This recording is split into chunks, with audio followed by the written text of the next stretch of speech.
menerima dia di rumahnya. Perempuan itu mempunyai seorang saudara yang bernama Maria. Maria ini duduk dekat kaki Tuhan dan terus mendengarkan perkataannya. Sedang Marta sibuk sekali melayani. Ia mendekati Yesus dan berkata, "Tuhan, tidakkah engkau peduli bahwa saudaraku membiarkan aku melayani seorang diri? Suruhlah dia membantu aku." Tetapi Tuhan menjawab, "Marta, Marta, engkau khawatir dan menyusahkan dirimu dengan banyak perkara. Tetapi hanya satu saja yang perlu.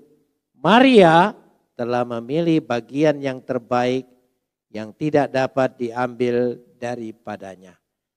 Kapot lecha Adonai Elohenu kapot lecha."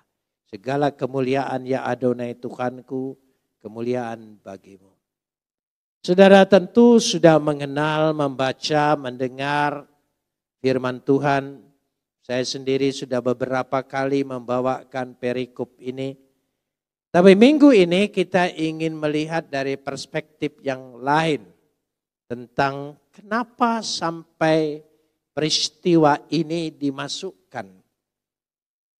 Apalagi justru disusun setelah perumpamaan tentang orang Samaria yang baik hati. Karena itu ini memiliki makna yang sangat mendalam. Saudara tahu ketika perumpamaan orang Samaria yang baik hati, ada 3 orang di sana. Satu orang yang datang dari Yerusalem, sudah melaksanakan ibadahnya, mengunjungi kota suci, dan sangat menggambarkan orang ini adalah orang beribadah. Yang kedua adalah orang Lewi, keturunan imam-imam, dan mungkin juga itu imam. Dan yang ketiga orang Samaria, orang yang tidak dihitung sama sekali di dalam zaman itu. Kalau kita perhatikan di sini, maka puncaknya di situ apa yang dilakukan oleh orang Samaria ini. Yesus memujinya. Karena dikatakan dengan jelas sekali pada ayat 36, "Siapakah di antara ketiga orang ini menurut pendapatmu adalah sesama manusia dari orang yang jatuh ke tangan penyamun itu?" Siapa yang disebut sesama manusia itu? Maka mereka sendiri yang menjawab sebetulnya. Orang yang menunjukkan belas kasihan kepadanya. Kata Yesus kepadanya, "Pergilah dan perbuatlah demikian." Artinya kalau kita lihat, yang paling penting itu perhatian Tuhan terhadap manusia.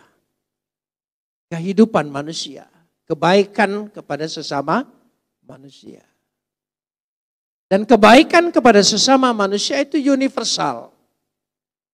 Dia tidak terbagi dan tidak terkelompok, tidak terkotak. Tetapi dia universal. Kebaikan kepada sesama manusia. Dan itu tujuan utama. Itu tujuan utama yang paling menjadi perhatian Tuhan. Karena itu kalau kita perhatikan di sini dengan jelas dalam perumpamaan ini dulu. Bahwa ada keinginan Tuhan. Saudara, 3 contoh itu barangkali menggambarkan begini. Memang orang Samaria itu baik hati. Tapi sayang ya, dia bukan orang Yerusalem.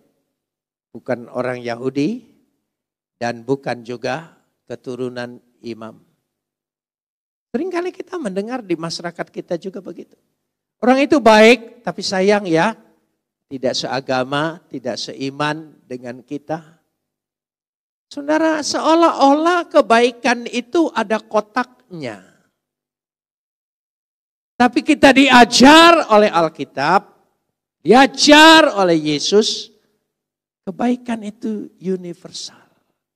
Siapa sesama manusia adalah orang yang menaruh perhatian, belas kasihan kepada manusia yang sedang tertindas, sedang menderita. Itulah arti sesama manusia. Itu yang dimaksudkan. Tidak peduli dia orang Samaria. Tidak peduli dia bukan keturunan Lewi. Tidak peduli dia datang tidak dari Yerusalem. Tidak. Itu kebaikan yang diajarkan. Jadi kehidupan kita sesama manusia ini yang terpenting, punya nilai di hadapan Tuhan. Jadi bukan hanya sekedar kita sering berpikir nilai kita ketika kita melaksanakan perintah-perintah Tuhan, hukum-hukum Tuhan, ibadah kepada Tuhan. Kita pikir itu yang penting. Tidak demikian. Tapi yang terpenting adalah bagaimana kita menaruh belas kasihan kepada sesama manusia yang membutuhkan. Itulah arti kebaikan mengasihi sesama manusia. Dan ini terang-terangan sebagai koreksi kepada orang yang beragama. Karena yang bertanya adalah orang Farisi. Mereka mendapat jawaban seperti itu. Dan setelah itu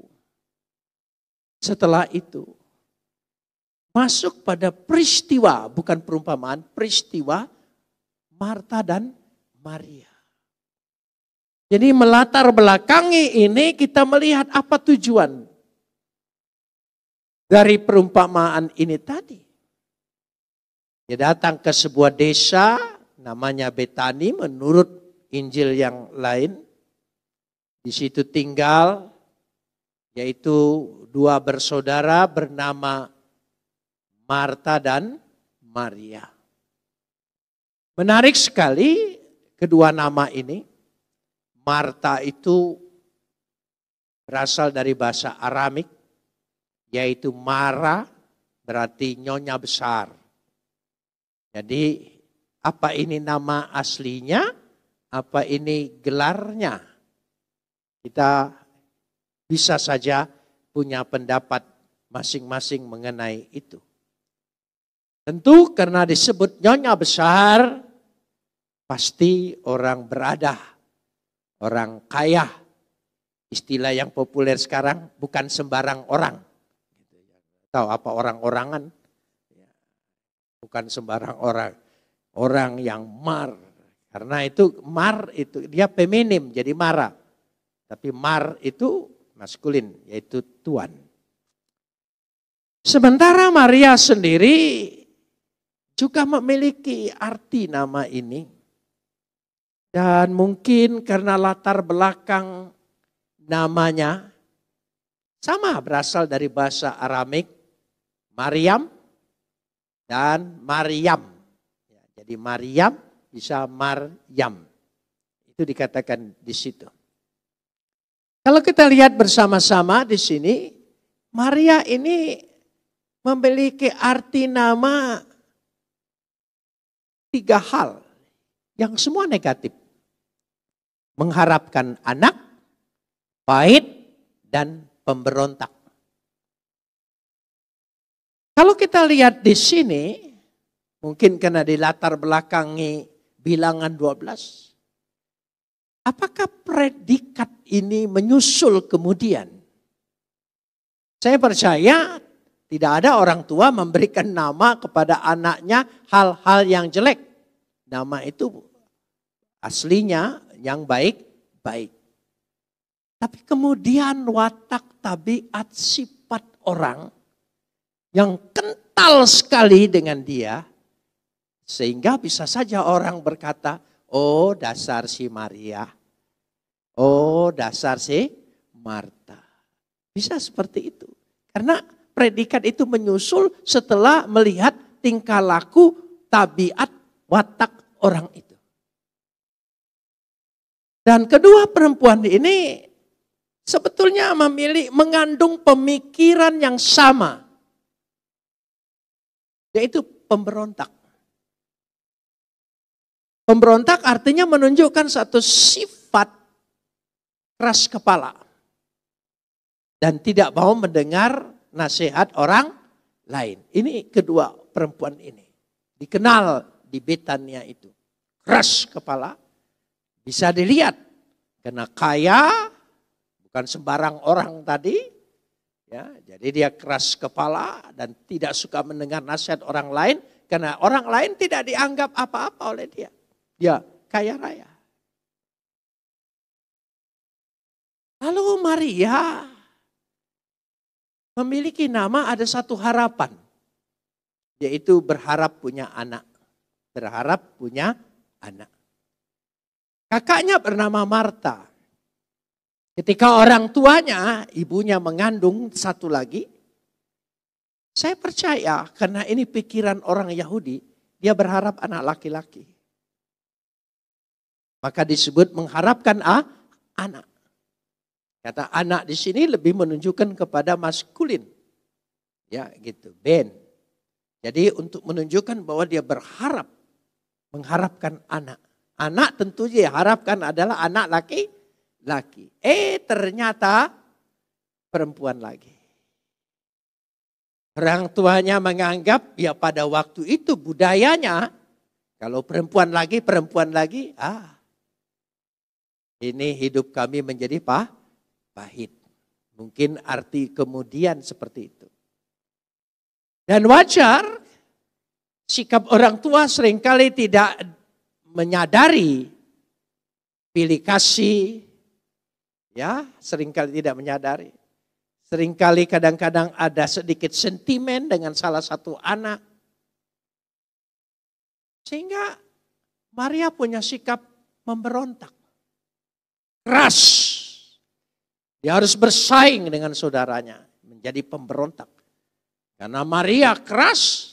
Marta mungkin juga keras. Karena dia harus berusaha dan bertanggung jawab dengan keluarga itu. Sehingga mereka punya tabiat dikenal sebagai keras kepala. Jadi mungkin predikat ini menyusul. Kemudian lalu menyandang kepada nama itu. Itu mungkin seperti itu. Tapi semula secara murni nama Maria dan Marta saya percaya baik. Sebab semua nama itu baik. Tapi karena kemudian. Saya kasih contoh supaya mudah. Tapi sulit di zaman sekarang ini karena sudah tidak ada lagi. Saya besarnya di Jawa Barat. Jadi di Jawa Barat musim waktu itu seringkali ada pedati atau gerobak yang dibawa oleh sapi, tapi isinya bambu panjang-panjang. Dan biasanya mereka baru pergi ke kota setelah jam 8 malam, karena dulu jam 7 malam itu sudah sepi kota. Jadi ini karena dia dibawa oleh sapi tentu jalannya pelan. Dan di belakang kotak itu dan namanya Udin. Jadi dari sejak itu orang kalau lihat itu walaupun punya siapa saja Udin. Oh si Udin lewat. Jadi kemudian nama Udin begitu terkenal dengan bentuk kendaraan seperti itu. Nah ini saya ingin membandingkan bahwa predikat itu menyusul setelah ada satu tabiat. Oh kita tahu barangkali siapa dia. Oh kita sebut nama itu semua pasti mengerti bahwa orang itu adalah orang yang seperti ini. Predikatnya seperti ini. Kita bisa mengerti itu. Nah itulah kira-kira maksud tentang nama ini. Lalu apa yang menyebabkan dengan latar belakang nama ini kita tahu. Ada sesuatu yang terjadi yang sangat luar biasa. Apa yang luar biasa? Ada perubahan karakter, perubahan tabiat yang dahsyat sekali. Inilah yang ingin ditonjolkan dalam peristiwa ini. Sebab kalau tanpa latar belakang itu apa istimewanya? Bahkan kita sering berpikir ini mana yang lebih penting, melayani Tuhan atau diakonia. Bukan itu. Ayat ini tidak berbicara membandingkan tentang itu, bukan. Ayat ini berbicara tentang perubahan karakter yang Tuhan sukai. Itu yang penting. Tuhan suka itu. Ketika orang berjumpa dengan dia ada satu perubahan. Itu yang Tuhan inginkan. Karena Tuhan peduli dengan kehidupan manusia. Dari awalnya perumpamaan itu. Di situ. Cara penyusunan penulis Injil-Injil itu punya maksud ketika menempatkan kisah ini di sini, sudah ini, di sini. Semua punya maksud. Dia bukan sembarang tulis, dia ada struktur, pola pikir yang besar, pesan yang ingin sampaikan. Itulah penulis Injil. Jadi kalau kita lihat semua susunan dari sejak Injil, ya dari pasal pertama, ayat pertama, saudara perhatikan apa bedanya dan apa. Semua punya pola pikir. Dari situ kita bisa mengerti arti luasnya. Jadi ketika ayat 39 ini menunjuk kepada Maria, dikatakan pada ayat 39b, Maria ini, saudara mengerti kata Maria ini, kata ini itu untuk menunjukkan, kau tahu siapa Maria? Kau tahu tabiatnya? Kau tahu ini pemberontak? Tidak suka dengar nasihat orang lain, keras kepala. Mungkin karena waktu itu pertengkaran dua saudara ini selalu terdengar dan menjadi percakapan. Karena dia banyak pegawainya tentunya. Di ladang, di mana mereka selalu. Tapi katakan, saudara perhatikan di situ. Ayat 39. Perempuan itu mempunyai seorang saudara bernama Maria. Maria ini duduk dekat kaki Tuhan. Wah itu satu babak perubahan. Maria ini, orang yang ini, kok dia bisa duduk dan mendengarkan lagi perkataan Tuhan. Itu perubahan yang besar. Perubahan yang besar sekali. Jadi perjumpaan dengan Tuhan itu mengubah seseorang. Jadi kalimatnya jelas sekali. Tuhan senang. Manusia bisa berubah karena berjumpa dengan Dia. Dengan sungguh-sungguh Yesus. Itu kita lihat dulu. Jadi masa-masa sekarang ini kita diberi banyak waktu untuk introspeksi diri kita. Mengintrospeksi keberagamaan kita. Mengintrospeksi mawas diri dalam hal pengertian kita tentang ajaran-ajaran Tuhan. Banyak sekali. Kita tidak dikejar lagi oleh jam, oleh rencana, mau pergi kemana. Paling tinggi saudara-saudara yang ada di rumah rencananya satu paling tinggi. Hari ini mau makan apa? Itu saja saudara. Itu saja, itu sudah paling tinggi nilainya. Tidak lagi hari ini mau kemana, mau cari siapa, mau menemuin siapa, sudah tidak ada lagi. Jadi mulai fokus. Jadi inilah fokus kalau berjumpa dengan Yesus. Dan yang kedua menarik sekali di sini, dia duduk di podas dekat kaki. Jadi kalau saudara dramatisir sedikit, sebab yang ngundang itu adalah Marta, pasti Maria jaga jarak. Dia sudah PSBB duluan dengan sang kebenaran itu. Ya, sekarang kita disuruh jaga jarak sesama manusia, oh kita ngamuk. Padahal selama ini kita selalu jaga jarak dengan Tuhan. Tapi sekarang kita diajar. Jadi semua diizinkan oleh Tuhan, ada sesuatu hasil yang luar biasa. Tapi tiba-tiba mungkin Yesus berbicara yang sangat menarik tentang kehidupan, yang mengubah kehidupan dia, yang memberikan harapan bagi dia. Maria terbuka. Hingga pelan-pelan dia mendengar tanpa terasa dia sudah duduk dekat kaki Tuhan. Dekat kaki Yesus. Dia duduk di sana. Dan dikatakan di situ, ya, ekuo, mendengar.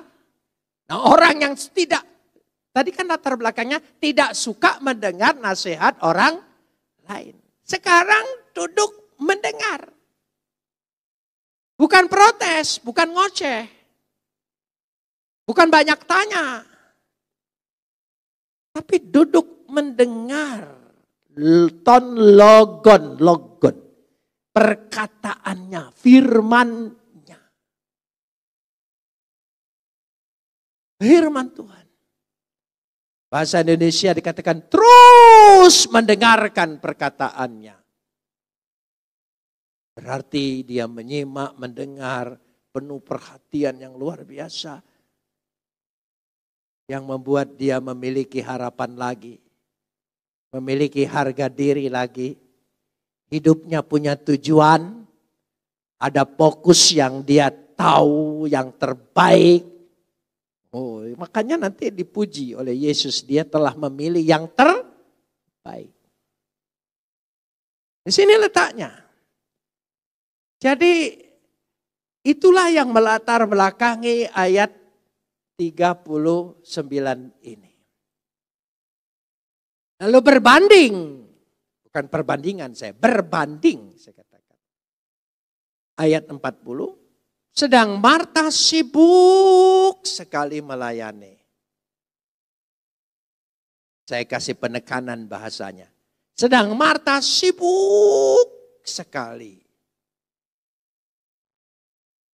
Dikatakan di situ, Marta perispato, sangat sibuk.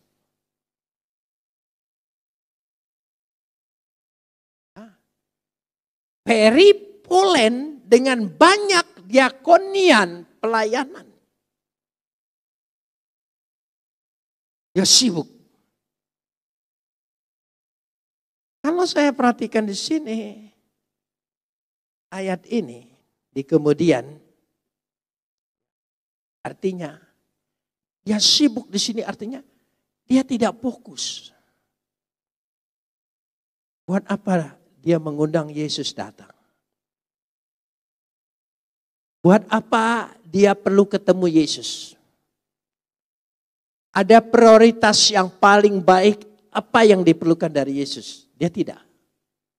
Jadi ayat ini lebih menunjukkan arti ditarik segala arah.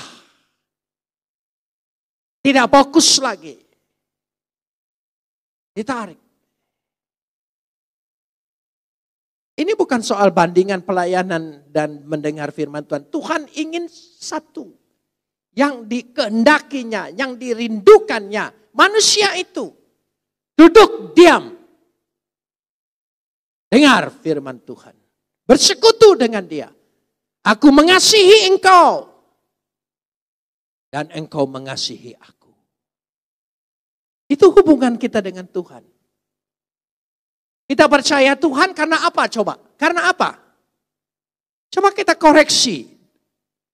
Selama ini engkau percaya Tuhan karena apa? Karena ingin masuk surga? Karena engkau takut kematian yang kekal dengan neraka. Karena engkau takut neraka, karena engkau ingin sorga, maka engkau percaya Tuhan. Orang yang seperti ini kelihatan motivasinya. Berarti kalau Tuhan tidak ciptakan sorga dan neraka, engkau tidak percaya dia. Orang ini tidak percaya Tuhan, dia hanya percaya sorga dan neraka. Hanya mau mati, bunuh diri, yang penting masuk sorga. Jadi tujuannya ke sana. Kita tidak. Sorga dan neraka bukan tujuan dan bukan upah bagi kita. Itu inherent, sudah melekat. Jadi ketika kita percaya Tuhan, ya percaya Tuhan. Percaya Tuhan karena Tuhan sudah mengasihi aku lebih dulu dan aku ingin mengasihi Tuhan tanpa embel-embel. Itu kebenaran. Kita diajar seperti itu. Kebenaran itu menyatakan kebenaran tidak perlu upah.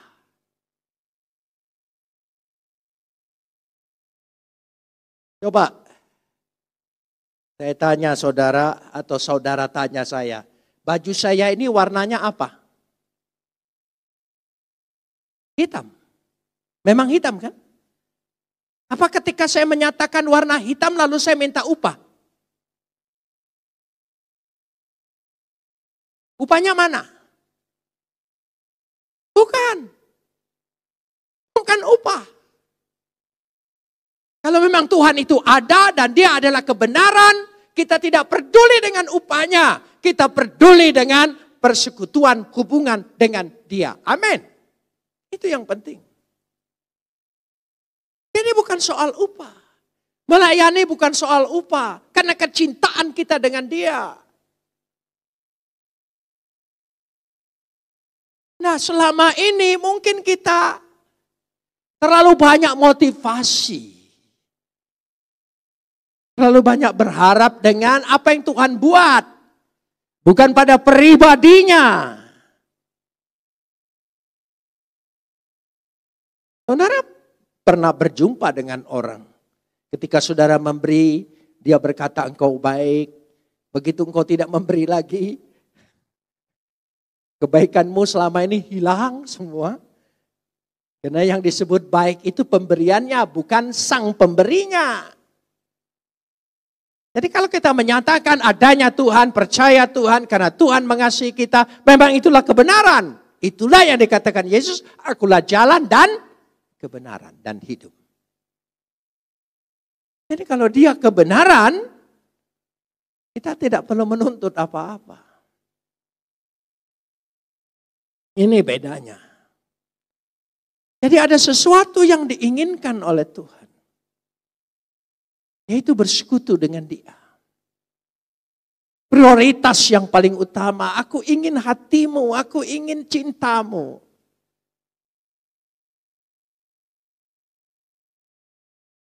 Barangkali saudara bisa bandingkan. Ketika pacarmu datang dan kau ingin ketemu dengan dia. Oh, dia senang. Tapi dia sibuk sekali kerja sana. Kau ditinggalkan saja ngobrol dengan orang tuamu. Pasti saudara berkata orang ini tidak punya waktu untuk saya. Pasti dia bilang apa betul dia mencintai saya. Ya sama halnya. Membandingkan hubungan kita dengan Tuhan tidak perlu pakai rumus yang tinggi-tinggi antar planet. Dunia nyata, dunia tidak nyata. Tidak perlu. Hubungan kita saja sesama manusia. Itu landasan tadi. Apa arti sesama manusia? Apa arti mengasihi? Sebelumnya sudah dilihat ke sana. Jadi Tuhan lebih menyukai orang yang diselamatkannya. Mengasihi dia. Mendengar dia. Bergaul dengan dia. Bersekutu dengan dia. Itu kesukaannya Tuhan. Itulah kisahnya. Sehingga peristiwa tadi untuk menunjukkan kebaikannya. Karena itu ketika Yesus menjawab kepada pertanyaan Marta Tetapi yang jadi inti adalah isi jawabannya. Ayat 42. Tapi hanya satu saja yang perlu. Satu saja yang perlu. Jadi jelas sekali. Ada prioritas yang paling utama. Jadi ketika kita datang ke gereja, entah tugas kita melayani, prioritas kita itu adalah aku ingin bersekutu dengan Dia. Aku ingin mendengarkan sabdanya, aku rindu perkataannya. Jadi dengan peristiwa pandemi ini, kita harus tinggal di rumah, tidak bisa ibadah. Ini pertama kita pikir, waduh sepertinya kurang iman. Sehingga ada orang kadang-kadang kita perlu beriman. Kita pikir ada sesuatu yang rugi. Ternyata Tuhan ingin menyatakan, Dia pakai ini semua. Dia pakai.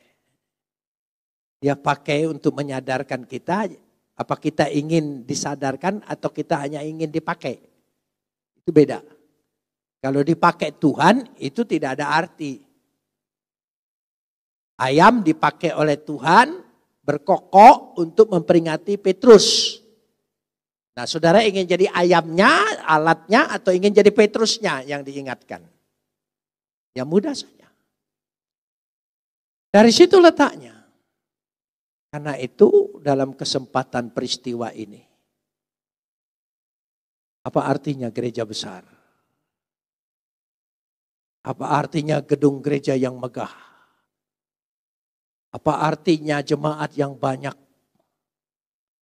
Apa artinya kehadiran jemaat yang hebat-hebat di tengah-tengah gereja menjadi kebanggaan? Sekarang tidak ada arti. Habis semua, dulu kita sibuk memikirkan ibadah itu tempatnya, penampilannya, tim musiknya. Kita sibuk sekali. Sehingga tidak ada waktu untuk bersekutu, berdoa. Tuhan pakai ini. Jadi kita lebih banyak bersekutu dengan Dia. Dia senang dengan situasi seperti ini. Sebab Dia tahu umat yang keras kepala ini kalau tidak diperhadapkan dengan sebuah kenyataan. Walaupun Maria itu keras kepala, pemberontak. Cukup Yesus hadir mengubah dia. Kita Yesus sudah bolak-balik hadir, tidak berubah-berubah. Ya terpaksa. Dia pakai si pandemi ini, si corona ini. Ayo. Di situ letaknya. Jadi ada keinginan Tuhan, ada kerinduan Tuhan yang tidak bisa diambil. Maria telah memilih bagian terbaik yang tidak akan diambil dari Dia. Pelayananmu bisa diambil. Milikmu bisa diambil. Tapi kasih Tuhan yang ada dalam hati kita dan hati kita mengasihi Tuhan, hubungan ini tidak bisa diambil. Bukankah disebutkan siapa yang bisa mengakhiri kasih? Kesengsaraankah, penderitaan? Semua tidak. Itu jawabannya.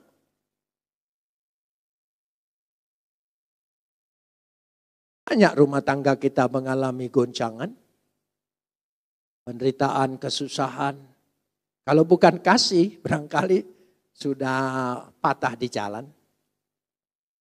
Kita bertahan karena kasih. Kasih itulah tema besar.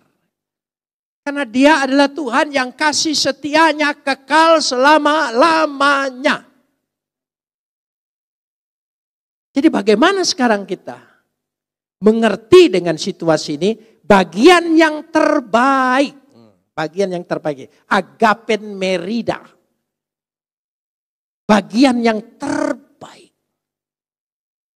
Jadi ada babak yang terbaik.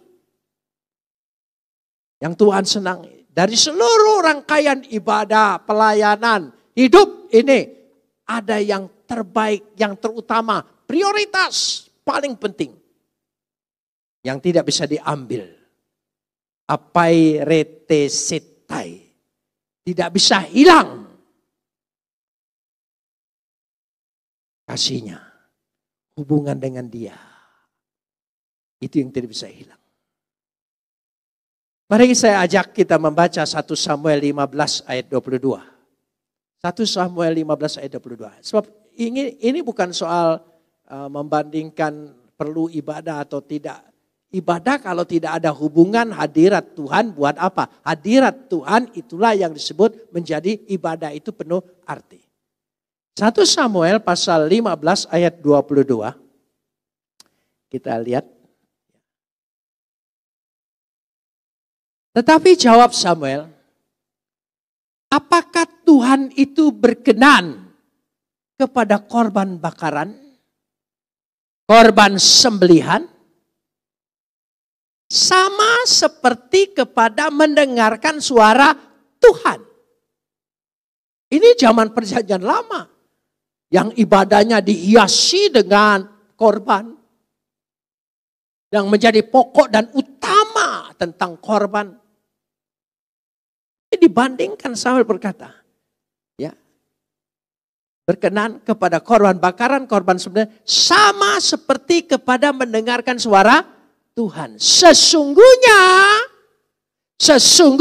mendengarkan lebih baik daripada korban sembelihan.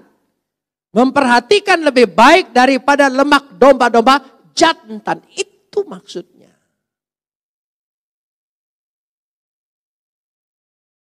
Saya banyak melihat di pelayanan di gereja besar, tim musiknya hebat, segala hebat. Ketika firman Tuhan mereka pergi semua. Duduk di ruangan lain, ngobrol-ngobrol. Dia sudah tidak peduli lagi. Dia pikir itu pelayanan.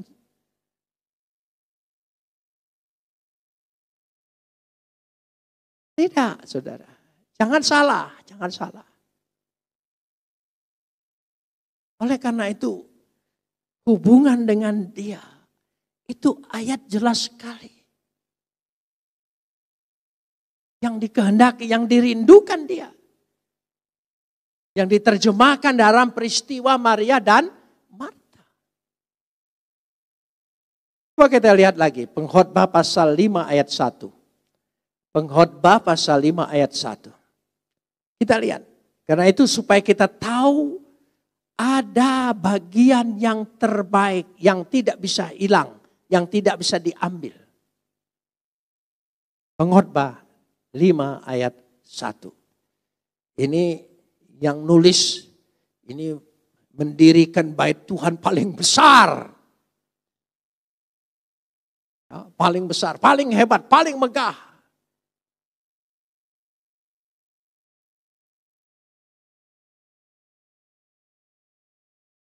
Jagalah langkahmu kalau engkau berjalan ke rumah Tuhan.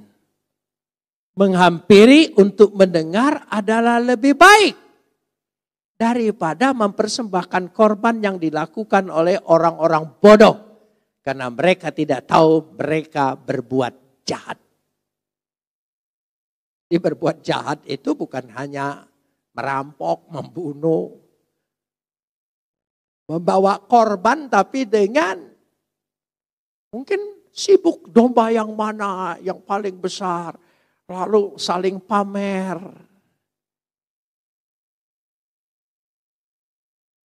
Tidak sedikit. Kita juga pamer dalam ibadah. Dalam jemaat. Antar gereja satu dengan yang lain pamer. Ya tidak apa-apa. Tapi itu, coba kembali lagi, itu perbuatan bodoh.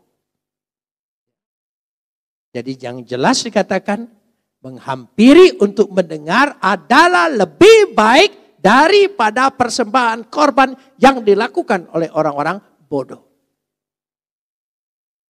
Ini yang penting. Fokus firman Tuhan.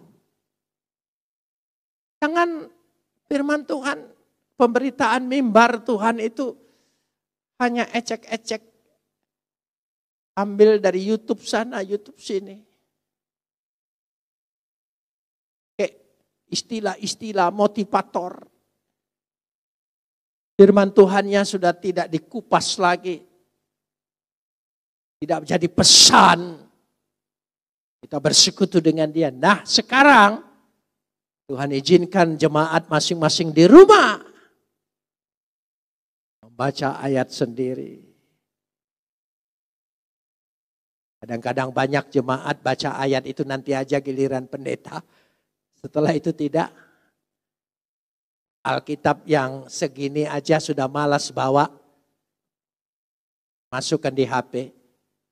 Sementara kita buka di HP, apa jujur semua membuka itu ayat? Mungkin kita buka sosmed yang lain. Nah di sini letaknya. Jadi dengan pandemi COVID-19 atau Corona ini, gereja dibuat sadar, khususnya jemaat. Tuhan perlu sekali hubungan dengan dia. Hadirat Tuhan menyapa kita. Itu yang penting. Hubungan pribadi, doa pribadi. Persekutuan doa. Gereja kita seminggu 3 kali. Saya minta supaya jangan hanya masa pandemi aja. Mungkin harus jadi ciri. Harus jadi napas, harus jadi prioritas. Yang terbaik. Nah ini penting. Ini penting. Supaya menyadarkan kita bersama-sama. Jadi sekali lagi, lebih baik kita menjadi orang yang ditegur daripada menjadi alat untuk menegur. Lebih baik kita menjadi orang yang ditegur. Ada nabi yang ditegur oleh keledai. Ya. Ketika ditegur oleh keledai, keledainya tetap keledai. Keledainya tidak masuk daftar murid-murid Yesus atau jadi nabi, enggak. Karena itu kita perlu hubungan dengan dia. Dia rindu bersekutu dengan dia, duduk di bawah kakinya, mendengarkan dia. Dia rindu itu. Jadi seperti Samuel pada mula-mula. Samuel bisa ngomong begini, dia punya latar belakang bagus sekali.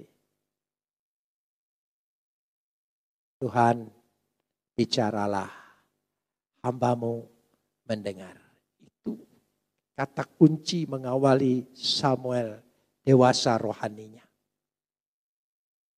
Tuhan, bicaralah, hambamu mendengar. Selama ini hamba Tuhan banyak, Tuhan dengarlah hambamu bicara. Jangan dibalik. Inilah yang menyadarkan kita. Bersyukurlah buat semua apa yang Tuhan izinkan. Yang terbaik bagi kita. Tuhan menyadarkan umat Tuhan tentang arti yang terbaik hubungan dengan dia. Menyadarkan gereja arti yang terpenting adalah hadirnya hadirat Tuhan. Ya, itu yang terpenting. Mari kita berdoa. Kita naikkan pujian hadirat-Mu. Tuhan hadir di bait kudus-Nya.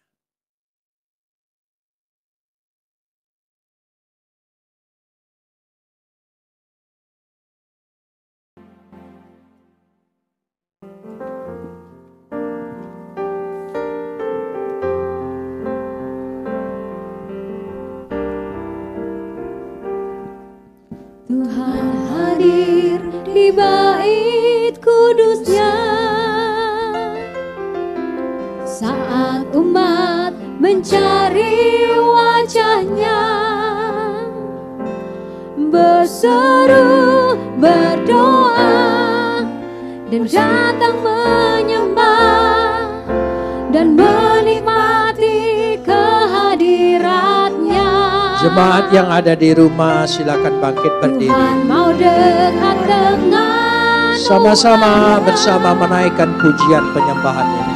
yang datang dengan segenap hatinya, berseru, berdoa, bersujud menyembah, dan menikmati kehadirannya. Katakan lagi, Tuhan hadir. Tuhan hadir di bait kudusnya. Saat umat mencari wajahnya, berseru, berdoa, bersujud menyembah, dan menikmati kehadirannya. Tuhan mau dekat. Tuhan mau dekat dengan umatnya yang datang dengan segenap hatinya, berseru, berdoa, bersujud menyembah, dan menikmati kehadirannya. Hadiratmu memenuhiku, hadirat kudusmu penuhi baitmu, dan ku tersungkur menyembah.